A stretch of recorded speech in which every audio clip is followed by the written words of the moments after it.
is your name, please? My name is Colonel William G. Draper. What is your name, please? My name is Colonel William G. Draper. What is your name, please? My name is Colonel William G. Draper. Two of these people are imposters. Only one of them is the real William G. Draper and is the only one sworn to tell the truth. And here is our host, Bud Collier.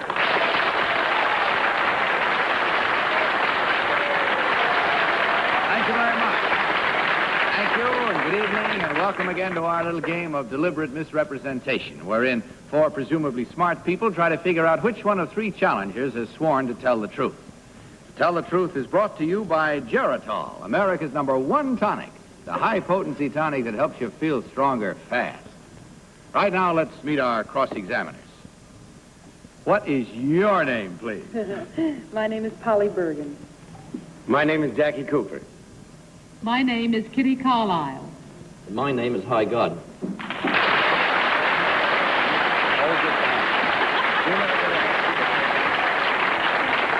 Now, these three people all claim to be William G. Draper. Of course, only one is the real William G. Draper. The other two have merely assumed that identity, and they do not have to stick to the truth.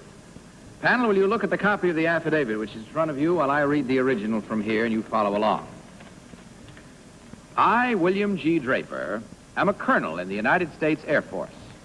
I started taking flying lessons while I was still a student in high school. And after a brief stint with a commercial airline, I joined the Army Air Corps in 1942. I have logged over 8,500 hours in the air, much of it ferrying heavy bombers to England and North Africa during the war. I still fly approximately 35 hours a month on my present assignment.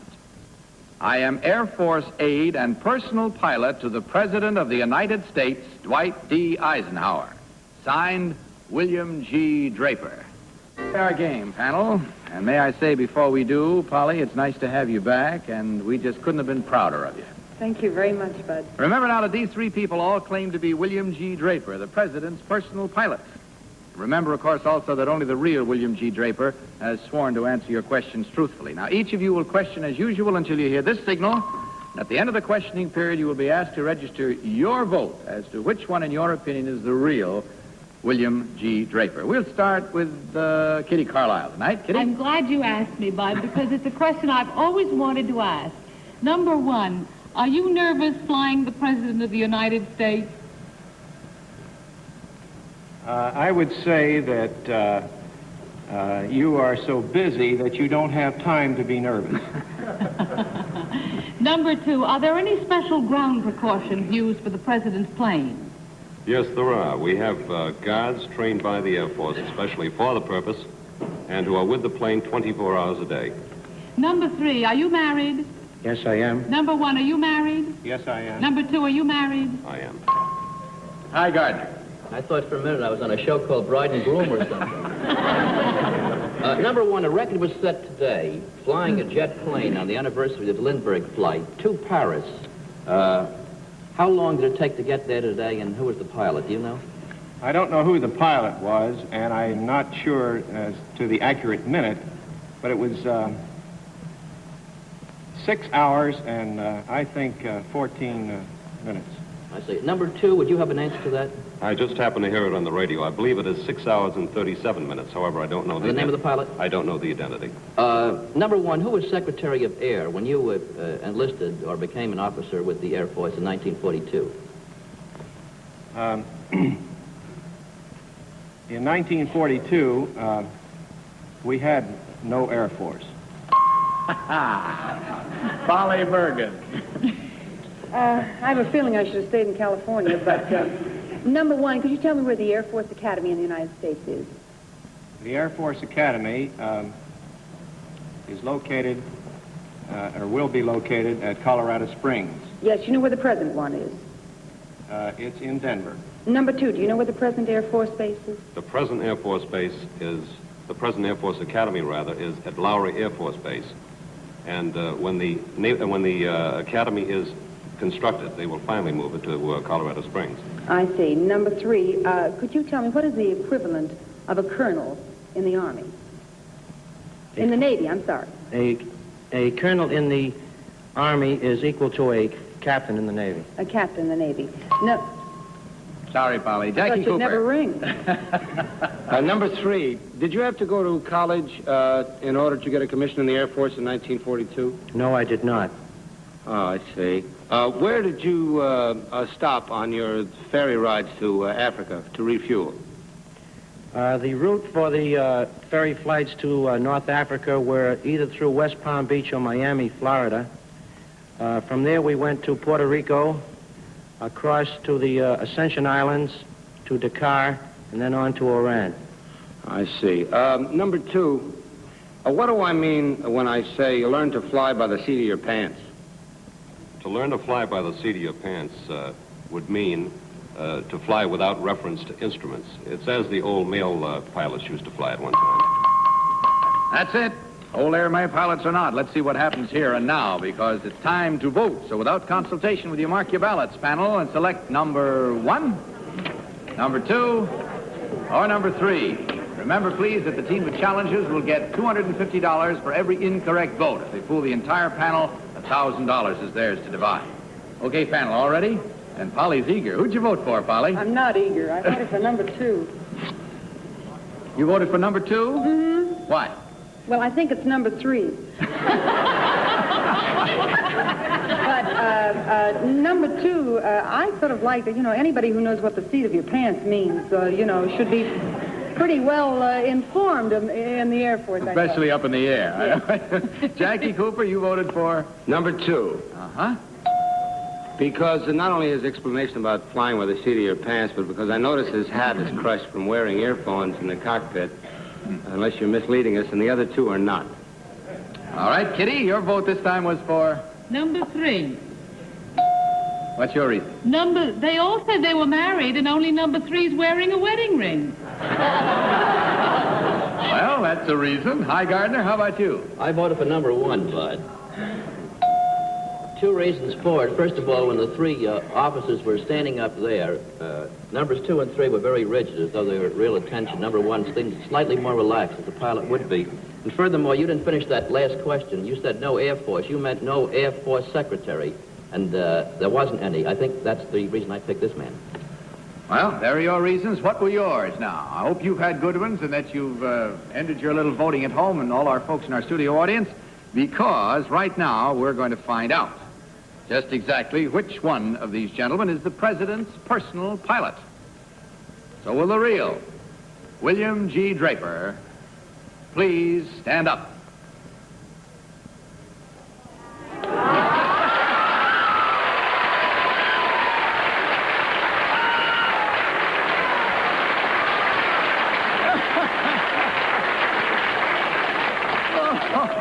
Oh, if there ever was a dirty trick pulled right down on the wire, that was it. Wait a minute, Jackie. I'll get back to you. Let's find out about the others first. Number 2, would you tell us who you really are? My name is Stanley Burback. I'm a military sales engineer with Colesman Instrument Corporation. I see, sir. And number 3, how about you, sir? My name is Melvin Sabalkin. I'm a sales representative. Wearing a wedding ring. Jackie had a question first, then. Number 2, did you borrow your hat from Colonel Draper? I certainly did not. Then you're an actor. Hi, what do you want to ask? I just wanted to ask Colonel Draper, have you logged more miles than John Foster Dulles? I might answer this by stating that that's a very debatable question. Well, gentlemen, I hope you had fun. You can see how you worked out here tonight. We had 1, 2, 3 incorrect votes for a total of $750 from Geritol. Divide it, enjoy it. Good night, and the best of good luck to you.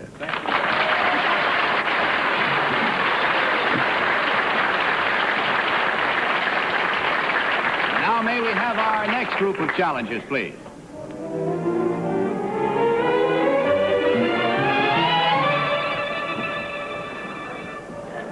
What is your name, please? My name is Kurt Baum. What is your name, please? My name is Kurt Baum. What is your name, please? My name is Kurt Baum. All right, panel, once again, will you follow along with your copy of this affidavit? I, Kurt Baum, was once the amateur heavyweight boxing champion of Czechoslovakia. After several rounds of sparring with the former world's champion Max Schmeling, I became convinced that my professional career lay elsewhere. I attended medical school in Prague, but after 3 semesters, I quit and began to study voice. I am now known on 3 continents as the high C tenor because of my ability to sustain high C for 11 seconds, 2 seconds longer than anybody else to date. My 3 favorite operatic roles are Captain Radames in Aida, Canio in Pagliacci, and Don Jose in Carmen.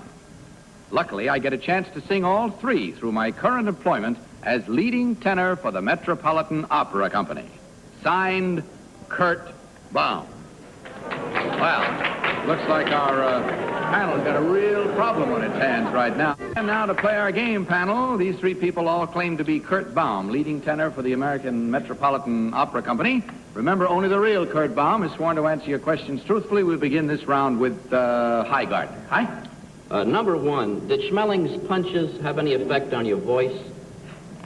Yes, that's right. What kind of an effect? It broke my nose. I see. Number 1 again, what baritone sang 4 or 5 different roles in the Metropolitan this past season within a 10 or 12-day period because of sickness? 4 or 5? Mm-hmm. I think Merrill. Mm-hmm. Number 2, what year did you box Schmeling? In 1930. And who was the champion at that time, the heavyweight champ? I believe it was Sharkey. Number 3, why is it that in the old days that all the sopranos were real husky women? Today they're slight and slim and quite lovely. Oh, they've learned how to diet. Thank you. Polly? Number 2, could you tell me, who is the girl Don Jose leaves for Carmen? Pardon me? What is the name of the girl Don Jose leaves for Carmen in the opera? You mean Carmen? No, the girl he leaves for Carmen. His girlfriend that he leaves for Carmen. Number 3, could you tell me the answer? Michaela. Michaela? Number 1, could you give me the definition of bel canto? Bel canto means you have to sing in line. I beg your pardon? In a nice line. In a nice line? Yes. Number 3, could you tell me what does mezzo voce mean? Middle voice, middle tone. Jackie Cooper? Number 1, you're Don Jose. Do you win the girl in the end? No, I kill her. And number 2, you're Canio. Do you win the girl in the end? No, I kill her also. How you doing? Number 3, Radames. Do you kill the girl? No, but I die with her. Number 2, what is your range? High tenor. No, I mean, Kitty? Number 1, when, in the opera Aida, when the curtain goes up, what do you see? The public.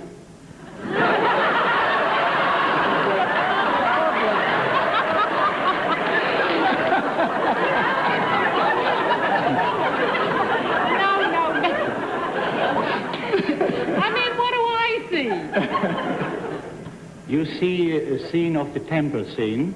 Yes. And Radames waits for the high priest. Yes. And he Number 3. Oh. When, if I were to sing La Balabrada La Montagne, what would you answer?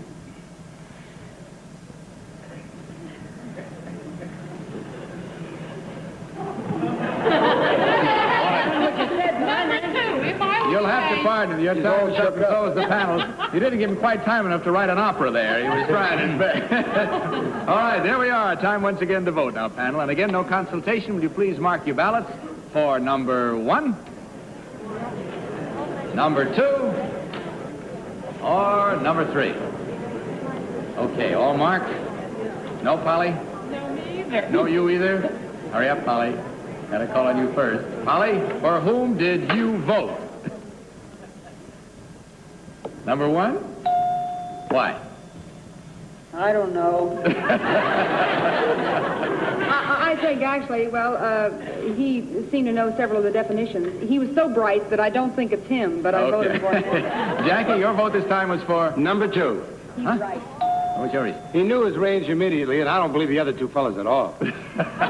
Kitty, you voted for? Number 2.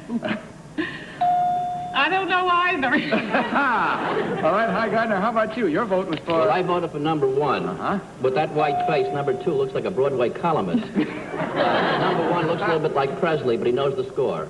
All right, there we are now. If you've got your lines drawn as fast as we and your reasons are as good, let's find out how good they are right now. So let's see which of these three gentlemen is the real leading tenor of the Metropolitan Opera Company. Will the real Kurt Baum please stand up?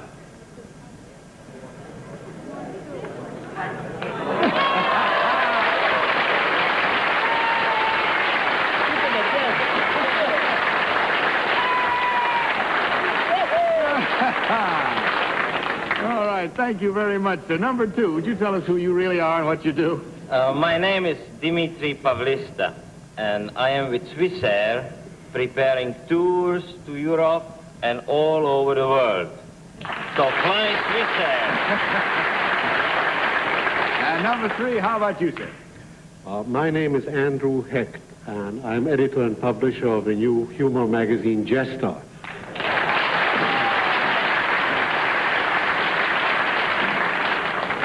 Can you tell us now what answer you were going to give Kitty?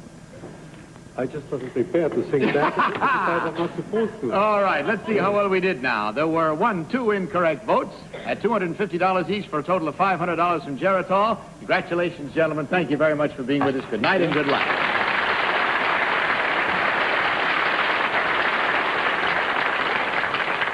May we have our third team of challengers, please?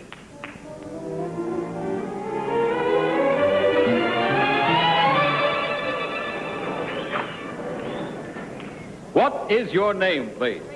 My name is Celeste Evans. What is your name, please? My name is Celeste Evans. What is your name, please? My name is Celeste Evans. Okay, panel, once again, will you follow along? Here we have another affidavit. You have your copies. I, Celeste Evans, am a professional escape artist and magician. The straitjacket escape is only part of my repertoire, since I also escape from chains, ropes, and handcuffs. As a magician, I am known as the Mistress of Magic, and I work with a flock of trained doves. Except for a short period when I operated a fishing boat, I have been in show business since I was 14. I have performed in 9 foreign countries and am now appearing on the bill at the famous Palace Theater here in New York. Signed, Celeste Evans. Now, we'll start our cross-examination again in just a moment. He claims to be Celeste Evans, famous escape artist. Let's start this round with, our welcomer backer, Polly. Number 1, from the look of your outfit, are you sure you wanted to be on this show? Quite sure. Oh. Number 3, could you tell me what union must you belong to in order to play vaudeville? Well, I belong to AGVA. I see. Number 2, could you tell me, have you ever not been able to get out of something that you got yourself into thereof? Many times. Many times? No, I mean on stage with the straitjacket.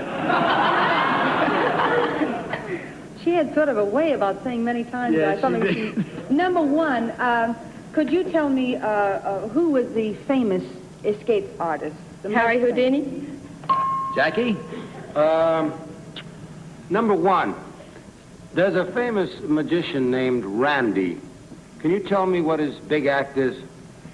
Well, the most important thing he does is bury himself. He buries himself underneath water and maintains himself there for several hours, 24. I wonder what opera that's from. I don't know. Number 2, could you tell me where the situation of the next to the closing act's dressing room is at the Palace?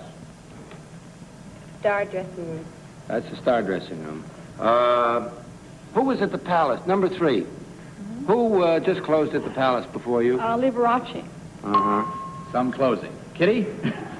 Number 2, did you ever learn anything from Mr. Houdini? No, he died before my time. But you never read any of his works or anything? Oh, I read many of his works. Number 3, how does one get out of a straitjacket? Well, I can always escape that by saying that is a professional secret. But there are numerous ways, and I think each magician has his own way. I have my own particular way, and if you happen to see the show, perhaps you'll see how I do it. Of course, one way is to have help. Number 1, how do you train doves? That's a very difficult thing to do and takes a great deal of time. And patience? Yes. Number 2, have you ever used your special talents in life in an ordinary way to get out of a tight spot, or? Oh, yes. No, I mean... We better drop that right there, I think. Before one of the doves misses its coup. All right, fine. Number 3, do you know what it was that caused Houdini's death? Yes, he was hit in the stomach by a student at the McGill University up in Canada. Number 1, what band leader is also a famous magician? I'm afraid I don't know. Do you know the answer to that, number 2? In New York? In New York. I haven't lived in New York too long. I think it is Richard Himbers. That's all we have time for now. It's time once again to vote, panel, so please mark your ballots for number 1. Oh. Number 2. Or number 3. Okay, ballots all marked? Fast this time. Are we ready? Polly? Okay. All right, Polly, for whom did you vote for this round? What is it? It's a 3 with a broken pencil. Why, Polly? Well, I must confess that the way she said her name at the beginning, despite whatever she said during the course of the questioning, threw me. She said it like she was announcing herself on stage. All right. Jackie, how about you? Number 3. You voted for number 3 also. Yes. Why? Because the vaudeville in the way she said Evans when she was on. I had to believe that. I go with Polly on that. Kitty? Number 3. I believe the story she told about how Mr. Houdini died. And High Gardner? The story is the correct one. Furthermore, she looks at home in a straitjacket. All right, we've asked them to step out in front of the desk for a very definite reason. Instead of asking the real one to stand up, we're going to ask them all to try to escape from the straitjacket, and the one who is the real Celeste Evans will do so. All right, ladies? Go!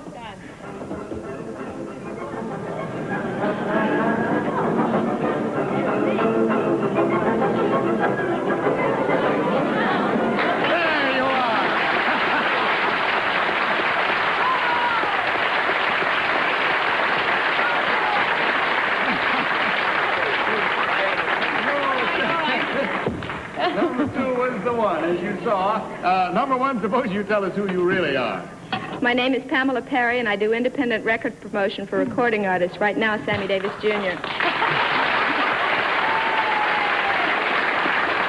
And number 3, how about you? My name is Beverly Anderson, and I'm a dancer in burlesque. I get out of a lot of tight spots, but never a straitjacket. Of course, it explains a lot, the fact that she's a dancer in burlesque, and it explains why she looks at home in a straitjacket. Yeah, I think she could wiggle out of anything. Didn't quite make it. Somebody over there had a question. Was it Jackie? I did. To number 2, the next to closing act there at the Palace and all the shows I've seen there has been the Star Act. Actually, not the Star Act. Oh. So that the Star, they wouldn't occupy the Star's dressing room. What he does this week is Marty May. Oh, well, it serves me right for not going to the Palace. I'm sorry. That'll learn you. Go over and pick the show up. Well, ladies, you did rather well. You fooled our panel completely, which happened incidentally to them twice last week. And these first 2 rounds... It's not unusual on this show. The first 2 rounds, they were getting a little cocky here tonight, I think, because they did rather well. But you can see what happened. It was a clean sweep, and there it is. Every one of the votes was incorrect, so you will divide among the 3 of you $1,000. Good night to you, and the best of good luck.